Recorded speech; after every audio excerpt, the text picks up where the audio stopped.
Good morning. எல்லாருக்கும் இனிய காலை வணக்கம். Happy Saturday. இன்னைக்கு ஆரம்பிக்கும் போதே ஒரு சூப்பரான ஒரு ஸ்டோரி சொல்ல போகிறேன். செம ட்விஸ்டான இன்ட்ரெஸ்டிங்கான ஒரு ஸ்டோரியோட சொல்ல போகிறேன். ஒரு ஊரில் ஒரு பெரிய ராஜா இருந்தான். ராஜானாலே பெரியவர் தான் இல்லை. அவருக்கு ஒரு நாள் கனவு வந்துச்சு. நமக்கு வரும்ல, அது மாதிரி தான்.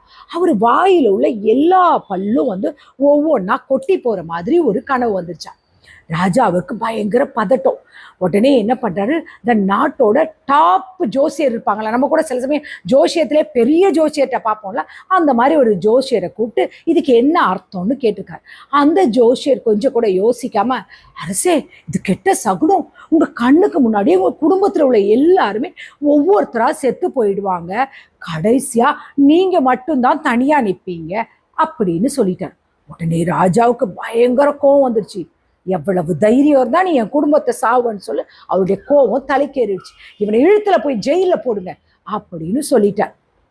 ராஜா போட்ட ஆர்டருக்கு என்ன பண்ண முடியும், உள்ள போயிட்டான். அடுத்து இன்னொரு ஜோசியரை கூப்பிட்றாங்க. அவர் வந்தார். அதே கனவை கேட்கிறார். கேட்டுட்டு முகத்துல பயங்கர சிரிப்போட, அரசே உங்களுக்கு ஒரு உன்னதமான வாழ்நாள் இருக்கு, உங்க குடும்பத்துல நீங்க தான் ரொம்ப நாள் தீர்க்க ஆயுசோட ராஜாதி ராஜாவா வாழ போறீங்க அப்படின்னு சொல்லிட்டார்.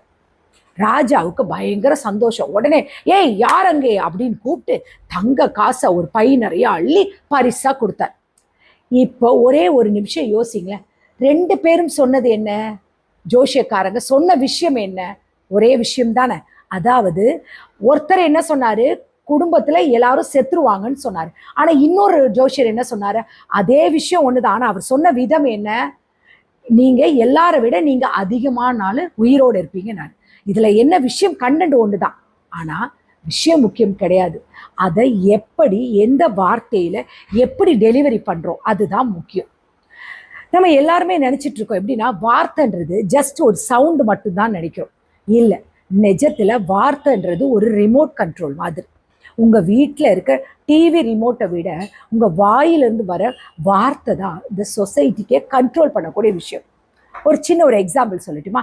இப்போ நீங்கள் ஒரு டீ கடையில் போகிறீங்கன்னு வச்சுக்கோங்களேன். போயிட்டு அப்படி போய் உட்காந்து அப்படி ஜம்மு டிப்டாப்பாக நம்ம கூட உட்காரு, தம்பிங்க வா ஒரு டீ போடு அப்படின்னு சொல்லுவோம். உடனே அந்த மாஸ்டர் டீயை ஆத்துறாரோ இல்லை ஒரு டீயை கொண்டு வந்து கடமைக்குன்னு கொடுத்துருவார். நம்ம அந்த எப்படி இருக்கும், அந்த டீ கண்டிப்பாக ஒரு வெறுப்பு இருக்கும், அது ஒரு ஹாப்பினஸ் இருக்காது. அதே இன்னொருத்தர் அந்த கடைக்கு போயிட்டு, அண்ணா எப்படி இருக்கீங்க, நல்லா இருக்கீங்களா, அண்ணா ஒரு சூப்பராக ஒரு இஞ்சி டீ போட்டு கொடுங்க அப்படின்னு ஒரு சின்ன ஸ்மைலோடு சொல்லும் பொழுது அந்த டீ கடைக்காரர் அவ்வளோ அழகாக ஸ்பெஷலாக நல்லா ஆற்றி நொற பொங்க அந்த டீ கொடுப்பாரு. இங்கே டீயோட விலை 12 தான்.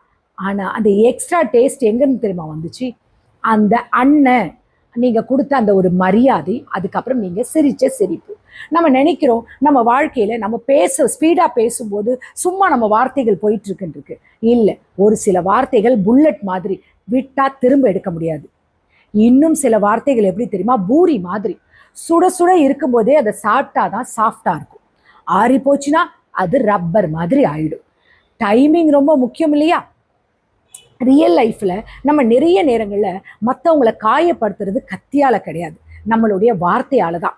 உன்னால் இதெல்லாம் பண்ண முடியாது, நீ எதுக்குமே லாய்க்கு இல்லாதவன், உன் மூஞ்சிக்கெல்லாம் இப்படியெல்லாம் தேவையா, உனக்குன்னு ஒரு தகுதி இருக்கு, நீ மறந்துட்டியா அப்படின்னு நம்ம ரொம்ப சாதாரணமாக இதெல்லாம் கடந்து போகிற வார்த்தைகளாக இருக்கும்.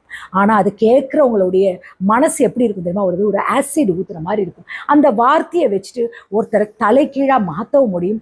தோத்து போய் உட்கார்ந்துருக்க ஒரு நண்பர் தோல் மேலே கை போட்டு, மச்சான் எனக்கு மேலே நம்பிக்கை இருக்குடா, நீ லைஃப்பில் கண்டிப்பாக ஜெயிப்ப அப்படின்னு சொல்கிற அந்த ஒரு வார்த்தை இருக்குது பார்த்தீங்களா, அது அவனுக்கு 100 குதிரை பலத்தை கொடுக்கும். புரியுதா?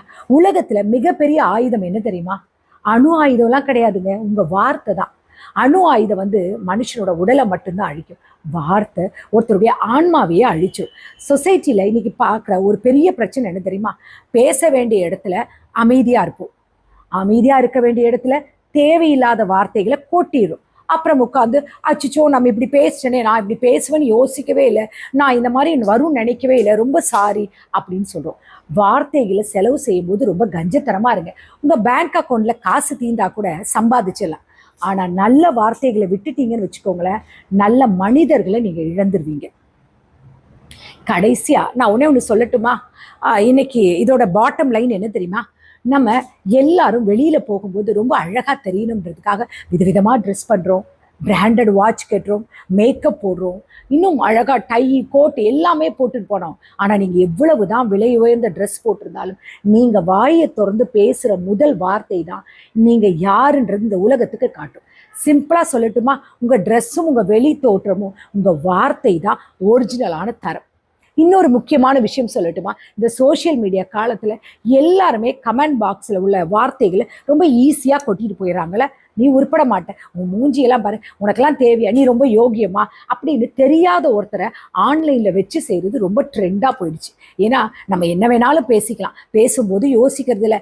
கமெண்ட் போடும்போது நம்ம வீட்டில் கூட இவங்க மாதிரி ஒரு சகோதரியோ சகோதரனோ இருப்பாங்கன்னு எப்போவுமே யோசிக்கிறதே கிடையாது. அவங்க உடம்பை பற்றி பேசுறது, அவங்கள பற்றி தவறாக பேசுறது, அவங்களுடைய மன ரீதியாக நீங்கள் பாதிக்கப்பட வைக்கிறது, அவங்கள காயப்படுத்துறது, அவங்களுடைய கேரக்டர் வந்து நீங்கள் தப்பாக பேசுறது, ஏதோ நீங்கள் கூட இருந்து பார்த்த மாதிரி எல்லாத்தையும் பேசுவீங்க. உங்களுக்கு அது ஃபன்னாக இருக்கும். பட் எந்த வார்த்தையாலும் சரி, நீங்கள் ஆன்லைனில் டைப் பண்ணான வார்த்தையாக இருந்தாலும் சரி, ஆஃப்லைனில் நீங்கள் பேசுகிற வார்த்தையாக இருந்தாலும் சரி, அது எல்லாமே பூமராங் மாதிரி தான். நீங்கள் எதை தூக்கி போடுறீங்களோ அது திரும்பி கண்டிப்பாக பல மடங்கு வேகத்தில் அது உங்ககிட்டயே திரும்ப வரும். நீங்கள் மற்றவங்களுக்கு அவமானம் கொடுத்தீங்கன்னா உங்களுக்கு அவமானம் திரும்ப வரும். அதுவே நீங்கள் அன்பையும் மரியாதையும் கொடுத்தா ஒட்டுமொத்த சொசைட்டியும் உங்களை தூக்கி வச்சு கொண்டாடும். ஒரு சின்ன சவால், நாளை காலையிலேருந்து, அதாவது நீங்கள் தூங்கி எழுந்து, ஏன் நாளைக்கு என்ன இன்னையிலேருந்தே எடுத்துக்கோங்களேன், நைட்டு தூங்குற வரைக்கும் சரி, இன்னைக்கு காலையிலேருந்து பாசிட்டிவாக மட்டும் இருக்கணும். முடியுமா? ட்ரை பண்ணி பார்க்குறீங்களா? முடியும். வீடாக இருக்கட்டும், ஆஃபீஸாக இருக்கட்டும், சரி ரோட்டில் நீங்கள் ரோட்டில் டீ உட்காந்து கடை குடிப்பீங்களே, அந்த டீ கடையாவோட இருக்கட்டுமே, கோவம் வந்தால் கூட அந்த இடத்துல வார்த்தையை கொட்டாமல் அமைதியாக சரிப்பா பார்த்துக்கலாம் அப்படின்னு போங்களேன். ஈவன் சிக்னலில் நிற்கும் போது உங்களை எவனா இரிட்டேட் பண்ணால் கூட நீங்கள் அமைதியாக இருந்து பாருங்கள். நீங்கள் அன்றைக்கி தூங்கும்போது எவ்வளோ லேசாக உங்கள் மனசு இருக்கும் தெரியுமா? அது உங்களுக்கு அப்போ புரியும். ஒன்றே ஒன்று சொல்லிக்கிறேன், வார்த்தைகளை ஆயுதமாக்காதீங்க, அதை மருந்தாக்குங்க. ஏன்னா காயம்பட்ட மனசுக்கு உங்கள் கிட்ட இருந்து வர ஒரு நல்ல வார்த்தை தான் கண்டிப்பாக ஒரு பெஸ்ட் மெடிசன் சொல்ல முடியும். மறுபடியும் சொல்கிறேன், வார்த்தைகளை எப்படி சொல்கிறது, ஆயுதமாக்காதீங்க, அதை ஒரு மெடிசன் ஆக்குங்க. புரியுதா? ஒரு வார்த்தை ஒரு மனுஷனை காப்பாற்றவும் முடியும், ஒரு மனுஷனை அழிக்கவும் முடியும். நீங்கள் இதில் எதை சூஸ் பண்ண போகிறீங்க? அந்த சாய்ஸ் உங்கள் கையில் தான் இருக்குது. நீங்கள் என்ன வார்த்தை பேசினாலும் சரி, நம்ம மனைவி தானே, நம்ம கணவர் தானே, நம்ம பிள்ளைக்கு தானே, நம்ம அப்பா அம்மா தானே, நம்ம ஃப்ரெண்ட்ஸ் தானே அப்படின்னு வாய்க்கு வந்ததெல்லாம் ரொம்ப ஈஸியாக பேசு, அவன் சாதாரணமாக எடுத்துப்பான், அதெல்லாம் ஒன்றும் பிரச்சனை பண்ணல, அவன் கவலைப்பட மாட்டான் அப்படின்னு நீங்கள் நினைக்காதீங்க. அவர் கவலைப்படுறது உங்களுக்கு தெரியுமா? நீங்கள் ஈஸியாக பேசிட்டு போயிடுங்க. வார்த்தைகளில் ரொம்ப கவனம் தேவை. உங்கள் வார்த்தை கண்டிப்பாக மருந்தாக தான் இருக்கணும், அது காயப்படுத்துகிற மாதிரி இருக்கக்கூடாது. சரி, ரைட்டு, ரொம்ப நேரம் பேசியாச்சுல. இந்த வீடியோ உங்களுக்கு பிடிச்சிருந்தா அந்த லைக் பட்டன் இருக்கு இல்லையா, அதை தட்டிடுங்க. உங்கள் ஃப்ரெண்ட்ஸில் உங்கள் ஃபேமிலியில் இந்த மாதிரி யாராவது இருப்பாங்க இல்லையா, தேவையில்லாமல் பேசுறது, அனாவசியமாக வார்த்தை கொட்டிட்டு ஐயோ சாரிப்பா என்னை மன்னிச்சுக்கோப்பா அப்படின்னு சொல்லுவாங்கள்ல, அந்த மாதிரி ஆளுங்களுக்கெல்லாம் முடிஞ்சால் ஷேர் பண்ணுங்கள். அப்படியே இல்லைன்னு வச்சுக்கோங்களேன், ஒய்ஃபோ ஹஸ்பண்டோ யாராவது பேசுகிறாங்கன்னா மறக்காமல் சத்தமாக இந்த வீடியோவை போட்டு அவங்க கேட்குற மாதிரி காது கிட்ட வச்சு காட்டுங்க. அப்புறம் போடும்போது போட்டது யாருன்னா கேட்டால் நான் தானும் சொல்லிடுங்க.